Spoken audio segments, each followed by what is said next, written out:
Shalimar Jewelry inaugural offer. Flat 9% VA on gold ornaments, 12,500 off on purchase of 1 kg silver. Sircilla జిల్లా రాచర్ల బొప్పాపూర్ గ్రామంలో జరిగినటువంటి అత్యంత విషాదకరమైనటువంటి ఘటన. ఈమె పేరు వచ్చేసి రమ్య. యాక్చువల్లీ వాళ్ళ భర్త బతుకు తెరువు కోసం ముగ్గురు పిల్లలు, యాక్చువల్లీ దంపతులకు ముగ్గురు పిల్లలు. చాలామంది మనకు తెలుసు కదా, సిరిసిల్ల, కరీంనగర్, నిజామాబాద్ ఇట్లాంటి ప్రాంతం నుంచి చాలామంది ఇప్పటికీ కూడా దుబాయ్, మస్కట్ ఇట్లాంటి ప్రాంతాలకే వెళ్తూ ఉంటారు. ఎందుకంటే ఇక్కడ పెద్దగా అంతగా వాళ్ళకి భూమో ఇంకోటో లేకపోతే ఇక బతకడం కష్టం అనుకుంటారు. కాబట్టి వీళ్ళందరూ వలస పోతూ ఉంటారు. దుబాయ్కి వెళ్ళి భార్య తల్లిని వదిలిపెట్టేసి వెళ్తూ ఉంటారు. అందులో భాగంగానే ఈ ఫ్యామిలీ స్టోరీ కూడా అదే. కానీ ఈ చిన్నారులను చూడండి, ముగ్గురు పిల్లలు వీళ్ళకి. తండ్రి ఆల్రెడీ దుబాయ్లో ఉంటాడు, తల్లి ఒక్కతే ఈ ముగ్గురిని కూడా చూసుకుంటూ అత్త మామ దగ్గర ఉంటుంది. మనకు తెలుసు కదా, అత్తగారింట్లో అత్త కోడళ్ళ మధ్యలో చిన్న చిన్న పంచాయతీలు, అట్లాగే భర్త లేకపోతే భర్త దూరంగా ఉంటే కూడా చాలా ఫ్యామిలీస్లో చిన్న చిన్న ఇష్యూస్, అట్లాగే మనస్పర్ధలు అనేది వెరీ వెరీ కామన్.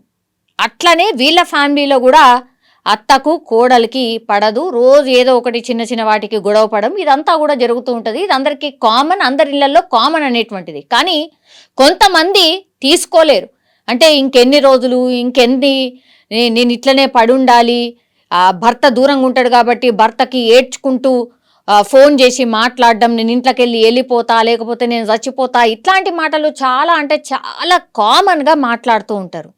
కానీ భర్తకు కూడా విషయం తెలుసు, ఇట్లా వాళ్ళ అమ్మకి అట్లాగే వాళ్ళ భార్యకి పడట్లేదు. కానీ తప్పనిసరి పరిస్థితుల్లో నేనే ఎక్కడనో ఉంటున్నా, మళ్ళీ నువ్వు వేరే ఉండలేవు, నీకు చాలా కష్టమవుతుంది, కాబట్టి కొన్ని రోజులు ఉండు, నేను ఇంకా కొన్ని రోజులల్లా వచ్చేస్తా కదా, నేను ఎందుకు మా అమ్మకి చెప్తా కదా, చెప్తా కదా, ఇట్లాంటి మాటలు పాపం ఎవరైనా సరే దూరం ఉన్న వాళ్ళు చెప్తూ ఉంటారు. ఆ ప్రయత్నం కూడా జరిగే ఉంటుంది. కానీ మరి ఏం జరిగిందో ఏందో తెలియదు. కానీ అత్త కోడళ్ళ మధ్య జరిగినటువంటి ఒక సంఘటన లాస్ట్కి వస్తే, ఇప్పుడు రమ్య ఎవరైతే ఉన్నారో ఆమె ఉరి వేసుకొని చనిపోయేంత పరిస్థితికి తీసుకొచ్చింది అని అంటే మరి ఎంత భయంకరంగా గొడవలు ఉన్నాయి, మరి చాలా సీరియస్ గొడవలే ఉన్నాయా, ఎన్ని రోజుల నుంచి ఎన్నేళ్ల నుంచి ఇది నడుస్తోంది. ఎందుకంటే ముగ్గురు పిల్లలు కలిగారు వాళ్ళకి. దుబాయ్కి వాళ్ళ భర్త కొన్నేళ్ల క్రితం వెళ్ళాడట. మరి సర్ది చెప్పే ప్రయత్నం చేసినా కూడా ఈమె వినిపించుకోలేదా, లేకపోతే అత్త వినిపించుకోలేదా తెలీదు. లాస్ట్కి వస్తే ఇప్పుడు ఈ చిన్నారులు అమ్మ అమ్మ అంటూ ఏడుస్తున్నారు. వాళ్ళని రోజులాగే స్కూల్కి రెడీ చేసింది, పంపించింది. సాయంత్రం ఇంటికి వచ్చి చూసేసరికి అమ్మ శవం కనిపిస్తుంది, పిలిచినా పలకట్లేదు. ఇప్పుడు జవాబు ఎవరు చెప్పాలి? నిజంగా చిన్నారులని ఎవరు చూసుకోవాలి? అక్కడ ఉన్నటువంటి వాళ్ళు కూడా అదే అనుకొని ఏడుస్తున్నారు. ఇప్పుడు ఈ చిన్నారులు ఆగమైపోయారు కదా, ఈ చిన్నారులైనా నీకు గుర్తు రాలేదా? ముగ్గురు పిల్లల్ని ఎవరు చూడాలి, ఎవరు పెంచాలి, వాళ్ళ ఆలనా పాలన ఎట్లా? బతుకుతెరువు ఈడ లేదనే భర్త అక్కడి పోయి బతుకుతున్నాడు, దూరంగా ఉంటున్నాడు, అది కూడా అర్థం చేసుకోకపోతే ఎట్లా? గింత క్షణికావేశంలో చనిపోతే ఎట్లా అని అక్కడ చుట్టుపక్కల వాళ్ళు, వచ్చిన వాళ్ళు అందరూ కూడా రోధిస్తున్నటువంటి పరిస్థితి. ఎందుకంటే ఇది ప్రతి ఇంట్లో ఉండేటువంటిది. అంటే ఎవరైనా సరే ఉమ్మడి కుటుంబాలు ఏవైతే ఉంటాయో చాలా అంటే చాలా కామన్గా ఈ ఇష్యూస్ అన్నీ ఉంటాయి.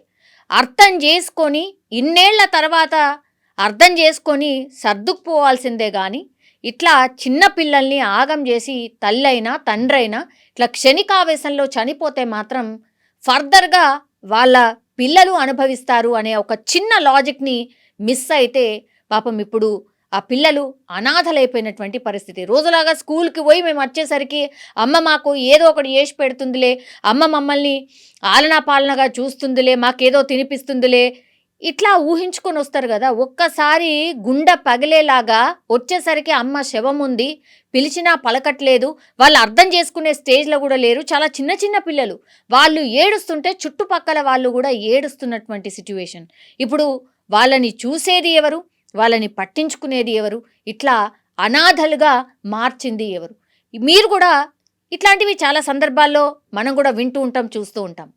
మీ ఒపీనియన్ ఏంటి దీనిపైన? ప్లీజ్ దయచేసి కామెంట్ చేయాల్సిందిగా కోరుతున్నాం. And for more videos, Please subscribe to iDream. Please subscribe to iDream. Please subscribe iDreams. And please subscribe to iDream. For more videos, subscribe to iDream. Please like, share and subscribe to the channel. Congratulations, iDream. Subscribe to iDream.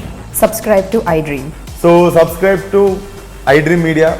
iDream ki iDream team andarki huge congratulations. Please subscribe iDream Media. Please subscribe to iDream. Subscribe iDream. Please subscribe to iDream. iDream అంటే నా కళల ఛానల్ను subscribe చేసుకున్న నోరు తిరుగుతలేదు, మీరైతే గంట గుర్తు కొట్టండి. For more such videos, please subscribe to iDream. Subscribe to iDream. Please subscribe to iDream. Please subscribe iDream Media. Please do subscribe to iDream. Please subscribe to iDream Media. For best entertainment and information, please subscribe iDream. And don't forget to subscribe to iDream.